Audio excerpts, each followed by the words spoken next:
अब पी चिदम्बरम ने कह दिया कि भाई पाकिस्तान से ही आए थे आतंकी, इस बात की क्या सबूत है? बार बार ये सवाल उठाया जा रहा है। तो मैं खेमचंद शर्मा जी से पूछ लूँ, एनआईए खुलासा क्यों नहीं कर रही है कि अभी तक ये मामले में क्या इन्वेस्टिगेशन हुआ है और ये आतंकी कहाँ से आए थे और आतंकियों के नाम क्या थे? खेमचंद शर्मा जी, एक बड़ा सवाल आ गया है पी चिदम्बरम की तरफ से। उन्होंने कहा है कि भाई बिना किसी इन्वेस्टिगेशन के अज्यूम कर लेना पाकिस्तान से ही आतंकवादी आए थे, ये आखिर कब तक चलेगा? नमस्कार, जय श्री राम। देखिए, इससे नमस्कार, ज्यादा नमस्कार सर। दुर्भाग्यपूर्ण जय क्या हो सकता जी। है कि एक फाइनेंस मिनिस्टर, होम मिनिस्टर, जो पहले लंबे समय तक मिनिस्टर रहे हैं, सीनियर लॉयर हैं, सीनियर पार्टी के नेता हैं, और वो क्या कहते हैं कि पाकिस्तान से आए, इसके क्या सबूत हैं? अरे सबूत हैं, और ऑफिशियल सबूत ऑल ओवर द वर्ल्ड। हमारे सभी एमपी जो ऑल पार्टी डेलीगेशन है उसने भी दिए, हमारी सरकार ने दिए, तब पाकिस्तान पे हम लोगों ने एक्शन लिया। और अब आप सबूत सबूत मांग रहे हो। आप बोलिए कि आप पाकिस्तान के स्पोक पर्सन हो, आप बोलिए कि आप पाकिस्तान को रिप्रेजेंट कर रहे हो, आप बोलिए आप पाकिस्तान के एम्बेसडर हो, आप भारत के एम्बेसडर नहीं हो। अरे एनआईए कब कोर्ट में जा रहा है, एनआईए कोर्ट में प्रस्तुत करेगा?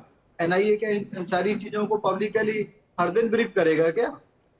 सरकार ने ब्रीफ करना था, सरकार ने किया, ऑल पार्टी मीटिंग में किया, डोसियर दिए, फॉरेन गवर्नमेंट्स को डोसियर दिए गए हैं, हमारे सभी एमपी को ब्रीफ किया गया। और एमपी जो सभी पार्टी से आते हैं, जो कांग्रेस से भी आते हैं, उन्होंने ऑल ओवर द वर्ल्ड जो दूसरी गवर्नमेंट है उनको ब्रीफ किया कि पाकिस्तान का इसमें हाथ है, उसके सबूत दिए गए। अब चिदम्बरम जो सबूत मांग रहे हैं, ये साफ साफ दिखाता है कि ये भारत के नैरेटिव को आगे नहीं बढ़ा रहे। ये भारत विरोध जो नैरेटिव है, भारत विरोधी जो नैरेटिव है, उसको फ्यूल दे रहे हैं, उसको सपोर्ट कर रहे हैं। कौन इनको पीछे से नचा रहा है, कौन इनको पीछे से कंट्रोल कर रहा है, एक इन्वेस्टिगेशन का विषय है और इनकी जांच होनी चाहिए। पहले जॉर्ज सोरोस आप तो इनको ये हैंडल कर रहे आप ये थे। कह रहे हैं कि आप ये पी चिदम्बरम के बयान की जांच करवाएंगे? बिल्कुल जांच होनी चाहिए, करवाएंगे, वो तो गवर्नमेंट देखेगी। मेरे हिसाब से बिल्कुल जांच होनी चाहिए कि कौन इनको हैंडल कर रहा है। जैसे जॉर्ज सोरोस के इशारे पे राहुल गांधी ने अमेरिका और यूरोप में जाके भारत को बदनाम करने की कोशिश की। यूरोप में कहा कि मुसलमान सुरक्षित नहीं, और अमेरिका में कहा कि सिख सुरक्षित नहीं है, सिख गुरुद्वारा नहीं जा सकते। जिस तरीके से उन्होंने खालिस्तानियों को फ्यूल देने की कोशिश की, वैसे ही पी चिदम्बरम और अन्य कांग्रेसी नेता अनाप शनाप बातें करके भारत के नैरेटिव को, भारत की बात को, जो ऑफिशियल भारत की जो पोजीशन है, उसको कमजोर करने की साजिश कर रहे हैं। मैं गवर्नमेंट से भी और पूरी जनता से भी अपील करता हूं कि इन पे सवाल उठाएं, क्योंकि जिस तरीके से ये बातें कर रहे हैं, इन्हीं के ट्वीट्स को, बयानों को प्रिंट आउट लेके पाकिस्तान पहले भी यूज करता रहा है और फिर से यूज करेगा। कि देखिए, जब भारत की गवर्नमेंट, जब भारत के ऑफिशियल स्टैंड पे भारत के अपोजिशन ही एग्री नहीं कर रहा है, अपोजिशन ही नहीं मान रहा है, तो पाकिस्तान की बात तो बिल्कुल सही है कि भाई पाकिस्तान के आतंकवादी नहीं थे। तो ये तो तो क्या पाकिस्तान की पोजीशन को स्ट्रॉन्ग करने वाली बात हो गई। शिवानंद उलियालकर जी का जवाब चाहेंगे सर? शिवानंद उलियालकर जी, क्या कांग्रेस पार्टी ने देखिए पाकिस्तान को क्लीन चिट दे दिया है? देखिए विवेक जी, हाँ। एक ही क्वेश्चन है। नरेंद्र मोदी जी पी चिदम्बरम का मुद्दा बना के भाग तो नहीं रहे हैं। अब हम इंतजार कर रहे हैं 22 अप्रैल को क्या हुआ। 26 माता भगिनी को सिंदूर उजाड़ा गया, सिंदूर घर घर सिंदूर भेज रहे थे बीजेपी। शर्म आना चाहिए। इनके घर से कोई माता भगिनी किसी को मारा रहता तो चलता था क्या? जात पूछ के मार रहे। और चार आतंकवादी कहाँ गए? नरेंद्र मोदी जी के घर पे तो चुपके नहीं बैठे। हम पूछने का अधिकार हमको है। एलो पे हमारे नेता राहुल गांधी जी लोकसभा में पूछेंगे और राज्यसभा में मल्लिकार्जुन खड़गे जी पूछेंगे। जब आप पूछने का डॉक्टर बाबा साहब अम्बेडकर संविधान में पूछेंगे। और कोई भी बीजेपी वाले कोई भी आके ड्रामा नहीं चलेगा। जवाब मांगेगा, हिसाब तो होगा। और जगदीश जाखड़ जी का रिजाइन के ऊपर जवाब होगा। ऐसा का चुनाव मनमानी कर रहे, उसके ऊपर जवाब चाहिए। हम आज ही 28 अप्रैल है, सुप्रीम कोर्ट का आज ऑर्डर है और उसका इंतजार कर रहे हैं। और हमारा पूरा संविधान के ऊपर भरोसा है, माननीय सुप्रीम कोर्ट के जज के ऊपर भरोसा है। किसी के ऊपर SC ST OBC माइनॉरिटी जाति जनगणना होना चाहिए, उसके ऊपर भी टाइम पीरियड अभी तक उन्होंने बताया नहीं। नरेंद्र मोदी जी 40 पार्टी लेके चल रहे हैं। और विवेक जी, अभी भी मेरे पास एक न्यूज आया, नरेंद्र मोदी जी का आखिरी मानसून सत्र रहेगा। नरेंद्र मोदी झोला लेके भाग रहे हैं। नरेंद्र मोदी 10 लाख ड्रेस डाल के घूमते थे, आज क्या गया? बिरयानी खाने पाकिस्तान गए। आज मतभेद हो सकते हैं, हमारी पार्टी अलग अलग हो सकती है, लेकिन वो पार्लियामेंट की हमारी एक सांसद हैं, देश की महिला हैं, और उन पे इस तरह की अपमानजनक टिप्पणी करने के बाद भी इतनी बड़ी तुष्टीकरण है कांग्रेस की, समाजवादी की, कि उसके खिलाफ एक शब्द नहीं कहा जा रहा है। हम उसके विरोध में प्रदर्शन कर रहे हैं। तो जगदम्बिका पाल, आज संसद के पहले की तैयारी। शिवानंद उलियालकर जी, आप पी चिदम्बरम वाले बयान पर क्यों नहीं जवाब देते? आपके आरोप पर बीजेपी नेता को जवाब दे देंगे, लेकिन आप पी चिदम्बरम जो बात कह रहे हैं कि भाई हर बार पाकिस्तान का नाम लेना, आप लोगों ने तो पूरे ऑपरेशन सिंदूर को ही गलत बता दिया एक तरीके से। विवेक जी, हम अभी भी पूछ रहे हैं कि पी चिदम्बरम साहब ने पाकिस्तान को क्लीन चिट दिया, ऐसा कहाँ बताए नंबर 1। नंबर 2, मैं आपको फिर सुनवा देता हूं फिर से बयान, मैंने आपको इससे पहले भी सुनवाया है। जमीन खा लिया, वो 4 आतंकवादी कहाँ गए, हम पूछने का अधिकार है। कितना शिवसेना यूबीटी की नेता प्रियंका चतुर्वेदी ने कहा है कि जितने भी हमले भारत के अंदर आतंकवादी हुए हैं, सबके पीछे पाकिस्तान का हाथ है, लेकिन पी चिदम्बरम जी को ऐसा नहीं लगता है। देखिए इधर सुनिए विवेक जी, उरी का हमला हुआ ये गलत है, कंधार में जाके आतंकवादी छोड़ के आए ये झूठ है, सुवर्ण मंदिर पे अटैक हुआ ये झूठ है, पार्लियामेंट पे हाउस पे अटैक हुआ झूठ है, इसके पहले पहलगाम में अटैक हुआ झूठ है, पुलगामा में अटैक हुआ ये झूठ है। तो ये सब पाकिस्तान कर रहे हैं, तो नरेंद्र मोदी जी क्या करे, चौकीदार क्या कर रहे हैं? 11 साल आके ये चौकीदार सोए, इसके जिम्मेदारी लेके अमित शाह जी रिजाइन देना चाहिए। जयशंकर जी बोलते हैं फोन करके, हम आतंकवादी को मारेंगे, कितना आतंकवादी को मार, जयशंकर जी झूठ बोल रहे हैं। अगर इतना दम है, सुब्रमण्यम स्वामी 140। अब देखिए, मैं आपको कुछ डेटा, एक सेकंड, एक एक करके मैं जल्दी से, फिर बाकी मेहमान भी बचे हुए हैं।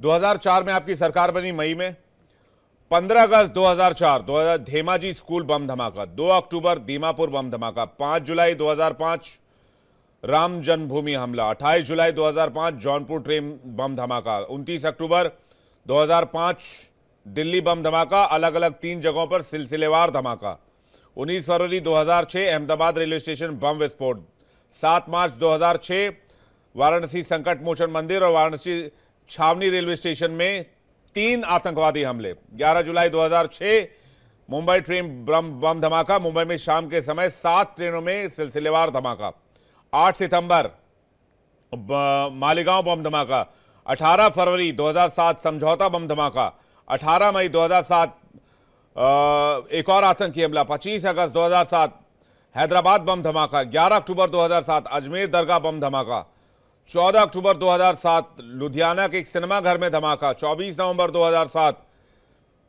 वाराणसी, फैजाबाद और लखनऊ में कोर्ट में धमाका सिलसिलेवार, 2008 उत्तर प्रदेश रामपुर धमाका।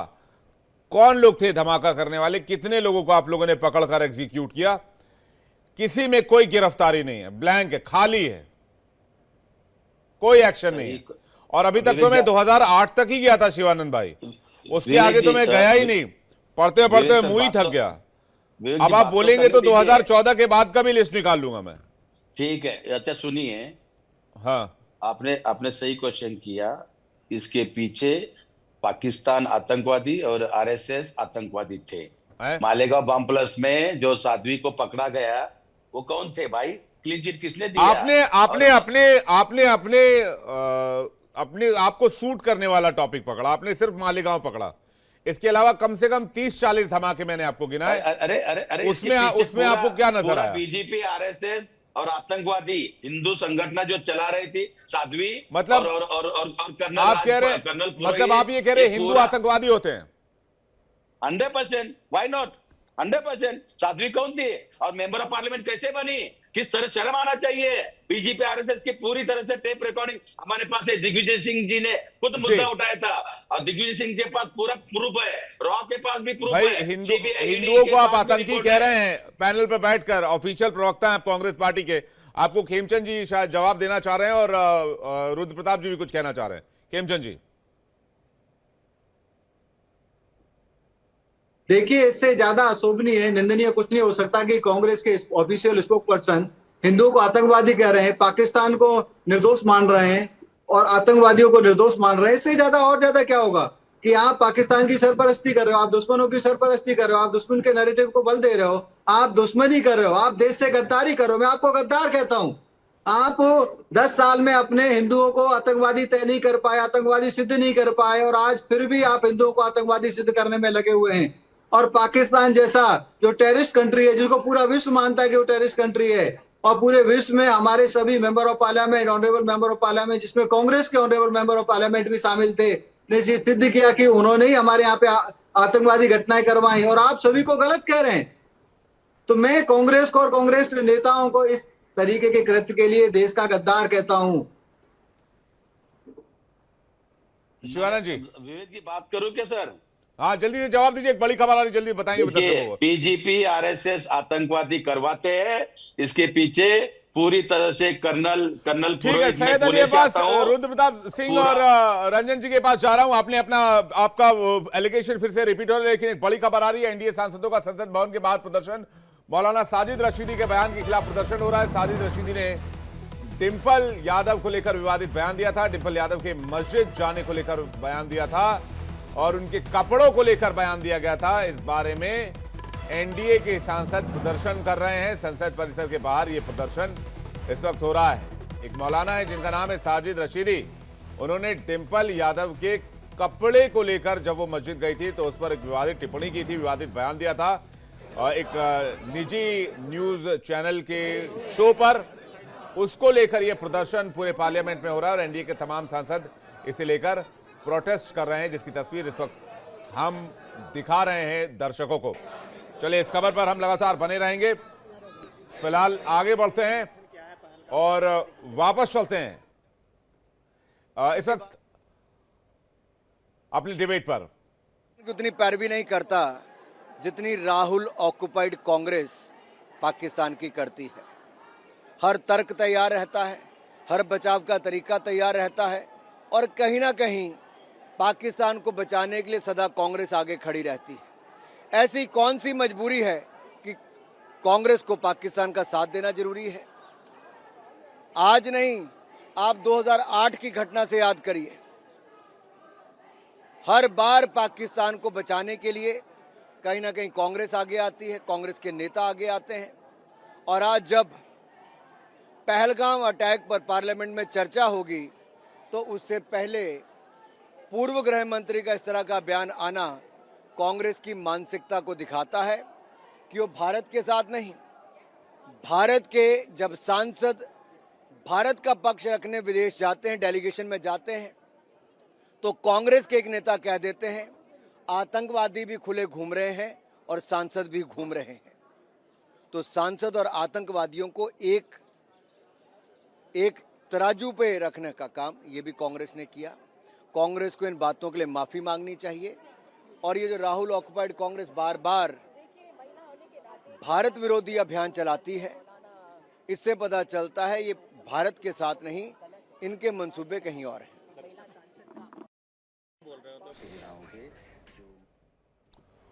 तो कांग्रेस के लिए बयान दे रहे थे अनुराग ठाकुर, उन्होंने कहा कांग्रेस को इस बयान पर माफी मांगनी चाहिए। जो ये समर्थन जो है वो आखिर क्यों है? बांसुरी स्वराज भी कुछ कह रहे हैं, जल्दी सुनते हैं। अभद्र टिप्पणी उन पर करी है। उसके बाद मैं पूछना चाहती हूँ कि पूरा का पूरा विपक्ष मौन क्यों साधे हुए है? मैं पूछना चाहती हूँ कि माननीय सांसद डिंपल यादव जी की जो स्वयं की पार्टी है सपा, वो चुप्पी क्यों साधे हैं? उनके पतिदेव ने आकर इस बयान का खंडन क्यों नहीं करा? संस्कृत में कहा जाता है मौनम स्वीकृति लक्षणम। मैं पूछना चाहती हूँ, क्या आपकी तुष्टिकरण की राजनीति एक महिला सांसद की डिग्निटी, उनके सम्मान से बढ़कर हो गई है क्या? एनडीए का पूरा घटक दल यहाँ पर आज खड़ा था आवाज उठाने के लिए। हम हर नारी के सम्मान के लिए खड़े रहेंगे, चाहे वो विपक्ष की सांसद ही क्यों ना हो। वाले मैटर पर बांसुरी स्वराज को आप सुन रहे थे। ये वाला मुद्दा अभी बड़ा होता दिख रहा है। सैयद अली अब्बास के पास जा रहे हैं। सैयद अली अब्बास जी, कांग्रेस का बयान और उस पर घमासान दोनों शुरू हो गया है और अभी आपने शिवानंद हुलियालकर जी को भी सुना। इसमें पार्टी का क्या स्टैंड है, समाजवादी पार्टी का? देखिए, शिवानंद जी ने जो कहा है उसका अब तक एक भी सवाल का जवाब जो है हमारे बीजेपी के शर्मा जी नहीं दे पा रहे। ये तो वही हो रहा है जैसे चोर मचाए शोर। इनके इतने संगठन जो देश में नफरत फैला रहे हैं, हिंदूवादी संगठनों को अगर नाम नहीं दिया है तो वो जो है वो बहुत बड़ा एक पहाड़ टूटने लगा कि हर मुद्दे पर जो है, हर मुद्दे पर जाति ढूंढते हैं, आतंकवादियों की भी जाति ढूंढते हैं। अरे हिंदू आतंकवादी अगर कहा है उन्होंने तो उनके पास सबूत है, आप उसका जवाब क्यों नहीं दे रहे? प्रज्ञा को कैसे बचाया गया? प्रज्ञा को कैसे जो पार्लियामेंट लेके आए ये लोग, इन्हें शर्म नहीं आती? ये आतंकवादियों को जो है, आतंकवादियों को पार्लियामेंट में लेके आते हैं, फिर उसे देश की संसद को जो है शर्मसार होना पड़ता है। यूपीए गवर्नमेंट में पूरा आपने शर्मा जी को एक एक करके अपनी जबान बंद रखे, लेकिन आप उनको प्रूव नहीं कर पाए कि वो आतंकवादी एक एक करके खेमचंद जी एक एक करके प्लीज एक एक करके सैयद अली अब्बास के बाद रुद्र प्रताप जी, फिर रंजन जी। सैयद अली अब्बास जी, ये प्रज्ञा ठाकुर को जो है संसद में इसे टिकट दिया और इसका कितना विरोध था, इसे लेके आए और देश की संसद को शर्मसार कराया इन्होंने। और फिर हिंदू अगर आतंकवादी, इसका धर्म हिंदू है तो उसमें सब लोगों की मिर्ची क्यों लगती है? ये तो पहलगाम में जो हमला करने आए थे, उरी में जो हमला करने आए थे, पुलवामा में जो हमला करने आए थे, ये मुस्लिम आतंकवादी थे, ये बात भी आप मानते हैं? बिल्कुल थे, रहे होंगे, बिल्कुल रहेंगे, क्योंकि वहां की जो घटना बताती है वो यही बताती है कि वो जो है नॉन हिंदू हो सकते हैं। नॉन हिंदू नहीं, मुस्लिम आतंकवादी बोलने में आपको शर्म क्यों आ रही है? देखिए, शर्म आपको आनी चाहिए कि मुझे क्या, अभी आप हिंदू आतंकवादी बोले तो आपको शर्म नहीं आई, अभी आप मुस्लिम आतंकवादी बोलने में आप नॉन हिंदू बोल गए। आप हिंदू मुसलमान करते हैं, आपके चैनल हिंदू मुसलमान क्या ही खेल खेल रहे हैं। अरे भाई साहब सुनिए, अब्बास जी, ट्रेनिंग दी जाती है, आपकी जबान लड़खड़ा गई, आपकी जबान लड़खड़ा गई, आपका ईमान डोल गया, आपकी जबान लड़खड़ा गई, आपका ईमान डोल गया एक ही सवाल पर। आपके पास सवाल का जवाब नहीं था। आपने पूछा इनसे पहलगाम में जो है फोर्स का डिप्लॉयमेंट क्यों नहीं हुआ? भैया आपने 3 बार हिंदू आतंकवाद शब्द बोला, मैंने कहा क्या वो मुस्लिम आतंकवादी थे, तो आपने कहा वो नॉन हिंदू रहे होंगे। आपका जमीर जाग गया इस्लाम को लेकर, आप एक्सपोज हो गए, आप एक्सपोज हो गए, इन लोगों अब्बास जी एक्सपोज हो गए आप। सरकार ने आतंकवादियों को घटना करना, आप एक्सपोज हो गए। सैयद अली अब्बास जी, देने के लिए उन्हें खुली मुस्लिम आतंकवादी थे कि नहीं थे वो? देखिए, ये तो सरकार बताएगी, आप बताएंगे। अच्छा, आप सरकार की, अभी आपने हिंदू आतंकवादी शब्द बोला तो आपको आपत्ति नहीं हुई, आपको मुसलमान आतंकवादी बोलने में आपत्ति हो गई। आप अपने आप को सेक्युलर बताते हैं, आपका इस्लामिक एजेंडा एक्सपोज हो गया है। अब्बास जी, अब तक शर्म आनी चाहिए कि ये आतंकवादी पकड़े क्यों नहीं गए? ये सवाल आप पूछिए, ये सवाल आप पूछ सकते हैं, ये सवाल आप पूछ सकते हैं, ये सवाल पूछिए आप सरकार से। पहलगाम नहीं, आप मामा के आतंकवादी घूम रहे। पहलगाम के आतंकवादी मुस्लिम आतंकवादी थे कि नहीं थे? देखिए, आज तक एनआईए ने क्यों नहीं वर्कआउट किया उसका आरडीएक्स? पहलगाम के आतंकी मुस्लिम आतंकी थे कि नहीं थे? अरे भाई, आप ये बताइए कि वो आरडीएक्स कहां गया? आप लोग बताइए, आप लोग तो बहुत बड़े पत्रकार हैं। नहीं सर, हम पत्रकार हैं, बड़े और छोटे नहीं होते, हम पत्रकार ही सही फैलाने का काम करते हैं। आपका इस्लामिक एजेंडा तो साबित हो गया ना, आप मुस्लिम आतंकवादी क्यों नहीं बोल पाया? रुद्र प्रताप जी कुछ कहना चाह रहे हैं? रुद्र प्रताप जी, तो वहां तो आतंकवादी बोलने की आप बात कर रहे हैं। अभी जो आज का मामला है कि इनकी पार्टी के सबसे बड़ी नेत्री के ऊपर एक मुस्लिम व्यक्ति ने कमेंट किया है, उस पर पूरी पार्टी एक शब्द नहीं बोल पा रही। आतंकवादी को मुस्लिम आतंकवादी कैसे बोल पाएगी? आप बता दीजिए पूरे विपक्ष। हाँ, मौलाना साजिद रशीदी ने जिस तरह का शब्द इस्तेमाल किया वो तो रिपीट भी नहीं किया जा सकता, और वो भी माननीय डिंपल यादव जी के लिए जो कि सांसद है। आज के डेट में देखिए, पूरे देश के सामने ये सच खुल गया है कि जो विपक्ष है, कांग्रेस है या सपा है, एक मुस्लिम वोट बैंक की राजनीति के लिए कितने निम्न स्तर तक गिर जाएगी। बाकी चीजों पे तो आप छोड़ दीजिए, आतंकवादी घटना थी, क्या घटना थी, उस पर कौन आतंकवादी है कौन नहीं है। जब वो अपने नेत्री के बचाव में नहीं कुछ कह पा रहे हैं, और वो भी सपा प्रमुख की पत्नी है डिंपल यादव, उसके खिलाफ एनडीए के सांसद और सांसद भी हैं वो, लेकिन कांग्रेस और सांसद भी हैं, वो सांसद भी हैं। मैं वही कह रहा हूं ना कि सांसद भी हैं और अखिलेश यादव की पत्नी है, और उस पे सपा की तरफ से एक व्यक्ति का बयान नहीं आ रहा है, क्योंकि उन पर टिप्पणी करने वाला जो व्यक्ति है वो मुसलमान है। अगर वही अरे वो व्यक्ति कोई मुसलमान दूसरा नहीं, वो होता तुम्हारा ही तो आज दलाल आप है। देखते कि पूरे सड़कों पर ये ये लोग घूम बीजेपी रहे का होते। दलाल है। क्योंकि मुस्लिम ये इतना अगर देश में हावी है तो इसका सच आपके सामने, किसी को बताने की जरूरत नहीं है। आज एनडीए के सांसद प्रदर्शन कर रहे हैं, इंडिया गठबंधन के लोग क्यों इस बात पे कर रहे हैं? बीजेपी वालों का इस बात पर आप अभी तक विवेक जी किसी एक व्यक्ति का बयान दिखा दीजिए। आपने कितनी बार इनको सवाल बीजेपी का पूछा, या दलाल है इनको वो। पर आरोप लगा रहे हैं। हिंदू आतंकवाद कहने में इनको दर्द नहीं हो रहा है, लेकिन मुस्लिम आतंकवाद कहने में इनको सरकार से पूछना पड़ेगा। हिंदू आतंकवाद के लिए ठीक है बढ़ जा रहा है। ठीक है, आखिर क्यों नहीं बोल पा रहे? क्या एक मुसलमान होने की वजह से नहीं बोल पा रहे? इस पर बहस करेंगे। लेकिन आज जो जरूरी मुद्दा ऑपरेशन सिंदूर को लेकर, रंजन जी काफी देर से इंतजार कर रहे हैं। माफी चाहूंगा रंजन जी, अब तक आने में थोड़ा वक्त लगा। क्या कहेंगे आप? अभी तक जो चर्चा हुई है, जिसमें समाजवादी पार्टी का स्टैंड और कांग्रेस का स्टैंड आपने सुना और बीजेपी का भी स्टैंड आपने सुना। रंजन जी 2 मिनट का समय दीजिएगा। गुड मॉर्निंग सभी को भाई।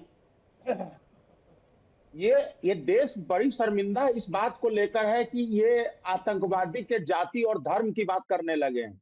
ये हिंदू आतंकवादी, मुस्लिम आतंकवादी की बात करते हैं। आतंकवादी का धर्म सिर्फ आतंक ना होता है और वो आतंकवादी होते हैं, क्योंकि जब उनके बम चलते हैं, जब उनके गोले चलते हैं, जब उनकी बंदूकें चलती है, तो धर्म और जाति और मजहब को देखकर नहीं मारते, वो एक इंसान को देखकर मानते हैं। ये इंसान और मानवता के नाते खतरा है। पूरा विश्व इसके लिए एकजुट है। आज इस कांग्रेसी और विपक्ष के मानसिकता पर मुझे शर्म आती है, जो अपने महिला सांसद को भी नहीं वो कर पाते हैं, प्रोटेक्शन नहीं कर पाते हैं। ये देश के रक्षा करने के लिए निकल पड़े हैं। आज जिस तरीके से ये तुष्टीकरण के राजनीति में अंधे हो गए हैं, ये अंधे बहरे लोगों को ये देश के जनता के दिल से निकलते जा रहे हैं। ये एनडीए के विरोध करते करते ये राष्ट्रवाद के विरोध करने लगे हैं। ये पाकिस्तान के भाषा बोलने लगे हैं। ये हिंदुस्तान के जितने भी दुश्मन मुल्क है उनके साथ जाकर खड़े हो जाते हैं। ये देश के नैरेटिव क्या सेट करना चाहते हैं विवेक भाई?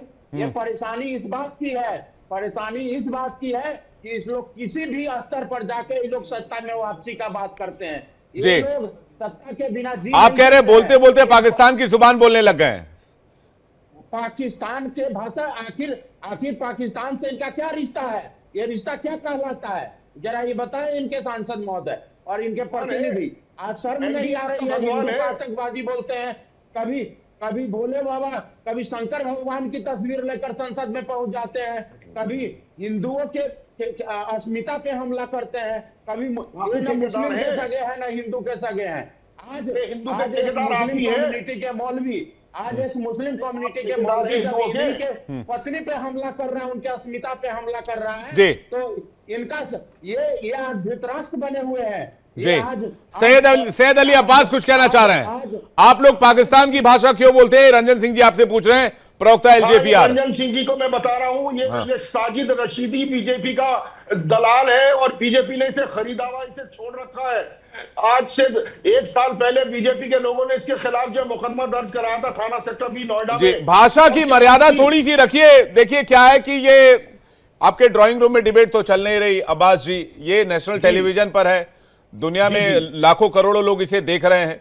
तो आप अपनी पार्टी की भी चिंता करें, टीवी की भी चिंता करें, लोगों की भी चिंता करें और एक अच्छी इमेज जाए, इसके लिए भाषा का जो है ध्यान रखना बहुत जरूरी है। भाषा की मर्यादा बहुत जरूरी है। बन गया है बीजेपी वालों का, आप इसका भी तो जवाब दे दीजिए कि इसमें क्या राज है। देश से माफी मांगिए। तुम अपने सांसद का रक्षा नहीं कर सकते हो क्या यहाँ टीवी डिबेट पर आकर ये काम करोगे? एक महिला के सम्मान के लिए महिला के सम्मान कर रहे हो क्या? इस तरह की महिला का सम्मान कहाँ चला गया था? इस तरह के मर्यादा का पालन करते हैं। सऊदी अरब में मुसलमान के लिए जो है एक मौलवी के खिलाफ चू शब्द नहीं निकल रहा है। माँ महिलाएं नहीं थी, महिलाएं। आप बोल दो ना, स्वीकार करो कि आपको पाकिस्तानियों से प्रेम है। आप बोलो ना, हर बात पे सबूत मांगते हो। अरे आप देखिए कि आप पाकिस्तान में बिरयानी खाने चले जाते हैं, आपको शर्म नहीं आती? बगैर बुलाए आप पाकिस्तान जाके बिरयानी खाते हैं। देश का जो देश बिरयानी खाते हो, शर्म नहीं आती आप लोगों को? आपके कीर्त को देख रहा है। कंधार में आतंकवादियों को साथ लेके जाते हो, आपका विदेश मंत्री, आपको शर्म नहीं आती? गद्दारी करते हो, देश के गद्दार हो आप लोग। आप लोग देश के गद्दार हो, गद्दार। आप लोग सपा के देश के प्रमुख गद्दार को हो। बोलो कि वोट आप बैंक लोग के देश राजनीति को के लिए बेच दोगे। कितना गिरेंगे। जी, आप लोग उसकी देश शान के की गद्दार हो, बात आप आप देश लोग को करते बेचने हो। में उतारो। देश के लिए कौन सही सोच रहा है वो तो संसद के अंदर आज महाबहस के दौरान पता चलेगा। शिवानंद हुल्यालकर जी कुछ कहना चाह रहे हैं, उसके खेमचंद जी और रूप प्रताप जी आपके पास आ रहा हूं। शिवानंद जी, क्या पाकिस्तान की भाषा बोल रहे हैं पूर्व गृह मंत्री पी चिदम्बरम? विवेक जी, चिदम्बरम साहब जो बार बार आप उसके ऊपर डिबेट कंटिन्यू आप चला रहे हो, हाँ। नरेंद्र मोदी जी क्या कर रहे हैं? 2 बार सर्वदलीय बैठक बुलाया था, क्यों नहीं आया? पार्लियामेंट हाउस से अभी भी भाग रहे, आज भी नहीं आ रहे। दूसरी बात, सुब्रमण्यम स्वामी डेली, मेरी बहन कंगना रनौत का डेली वो संसद नहीं दिखता है ये बीजेपी को, ये रंजन को। क्या बात कर रहे सर? या चाल पे बैठ के कंगना रनौत का डेली सुब्रमण्यम स्वामी क्या क्या बोलता है, वो मेरी बहन है।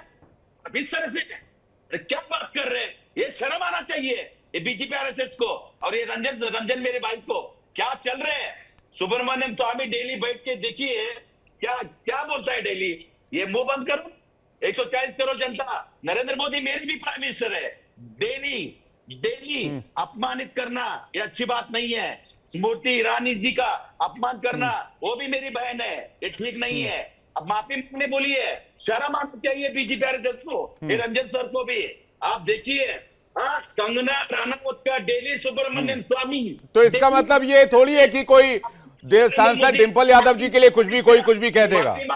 अरे भाई साहब, ये एक सेकंड ऑपरेशन सिंदूर पे चर्चा हो रही है। आप ऑपरेशन सिंदूर पर रहिए और ये बताइए कि पाकिस्तान की भाषा चिदम्बरम क्यों बोल रहे हैं? देखिए, अभी भी बोलता हूं सर, सुनिए। हिंदू हो, मुस्लिम हो, सिख ईसाई हो, आतंकवादी है तो है, कोई भी नहीं बचा सकता। डॉक्टर बाबा साहब अम्बेडकर लोकतंत्र में, संविधान में जो भी आतंकवादी है तो है। उन्होंने बीजेपी आरएसएस ने जिस तरह से माहौल बनाया है, पूरा देश बर्बाद करने जा रहे। ये बोले तो अदानी, ये बोले तो अंबानी, ये बोले तो अमित शाह जी, ये 3 पूरा इंडिया बर्बाद करके रखे है।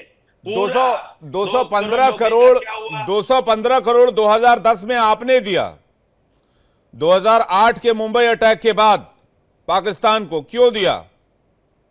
देखिए, आदरणीय देश के प्रधानमंत्री नरेंद्र मोदी जी, प्याज बहुत अच्छा लग रहा था, बिरयानी बहुत अच्छा लग रहा था, पाकिस्तान जाके बिरयानी खाया।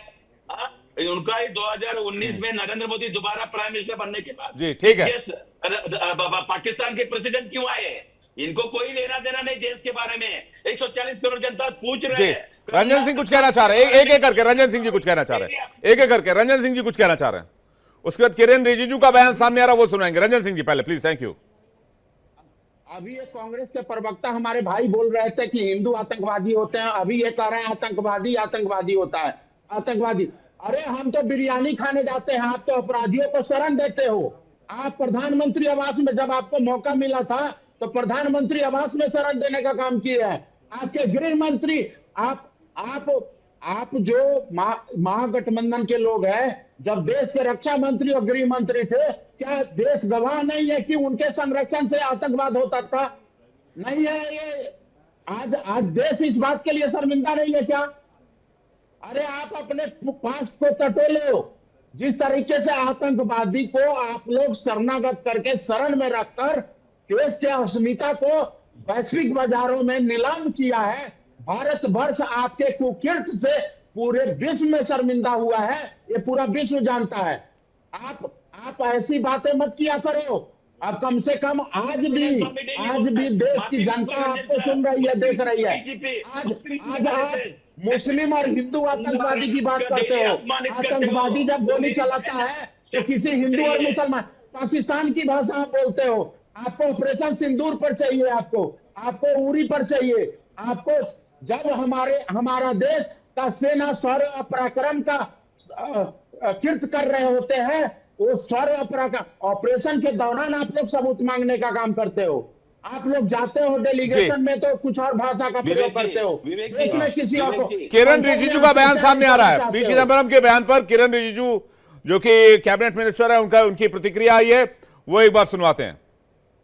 ऑपोजिशन पार्टी से दरख्वास्त है, विशेषकर कांग्रेस पार्टी से मेरा दरख्वास्त रहेगा कि कोई भी ऐसा भाषा ना बोले जिससे भारत के छवि और भारत के सेना के ऊपर में और उनके मनोबल पर कोई आंच ना आए। दूसरा, कांग्रेस पार्टी और विपक्ष ऐसा कुछ ना बोले जिससे पाकिस्तान और भारत विरोधी ताकतों को बल मिलता है। कांग्रेस ने पहले पाकिस्तान का भाषा बहुत बोल चुके हैं और ये पार्लियामेंट में पाकिस्तान से तालमेल करने वाला भाषा बिल्कुल ना बोले, ये मेरा रिक्वेस्ट रहेगा।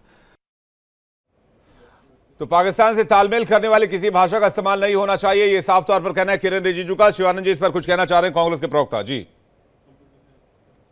इतना ही प्यार मोहब्बत है तो आदरणीय देश के प्रधान नरेंद्र मोदी जी अगर सबको बुला के जो दूध का दूध पानी का पानी सच्चाई बताइए ना, ये बहस क्यों होगा। दूसरी बात, सुब्रमण्यम स्वामी जी, मलिक साहब जम्मू कश्मीर के एक्स गवर्नर और अभी जगदीश धनखड़ जी, ये तीनों अमर अकबर अंतनी, नरेंद्र मोदी जी का ये आखिरी मानसून सत्र रहेगा। मोदी साहब झोला लेके जाएंगे, रिजाइन लेंगे ही। और मैं लिख के देता हूं, मैंने तो सुना है 2029 में भी प्रधानमंत्री इलेक्शन कॉन्टेस्ट करेंगे और दावा करें 2029 में प्रचंड बहुमत से जीतेंगे।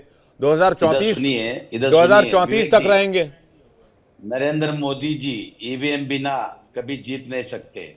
नरेंद्र मोदी जी चुनाव आयोग को मैनेज करके ईवीएम के बिना कोई नहीं जीत सकता सर, ईवीएम से वोटिंग ही ईवीएम से होती है।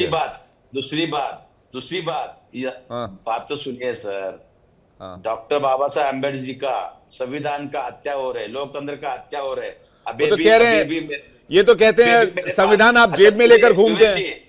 विवेक जी, अभी भी एक न्यूज आया एसआरआई के ऊपर सुप्रीम कोर्ट ने बहुत स्ट्रांगली बहस चल रहे हैं और सुप्रीम कोर्ट में एसआईआर के ऊपर हमारे साइड ऑर्डर आने का अपेक्षा है। गौर गरीब दलित पिछड़ों का 35 लाख वोटिंग ये लोगों ने डिलीट किया। किसी को भी पूछने का अधिकार है। 65 लाख सर, 65 लाख। और अगर 65 लाख है तो सर ये हत्या है लोकतंत्र का। नरेंद्र मोदी जी जेडीयू रिजाइन देना चाहिए। और चलिए अब आप जो है ये इस पर से चले गए आप एसआईआर की तरफ, ऑपरेशन सिंदूर पर। बस थोड़ी देर का वक्त है, संसद की कार्रवाई भी शुरू हो जाएगी। रुद्र प्रताप जी कुछ कहना चाह रहे हैं। रुद्र प्रताप जी।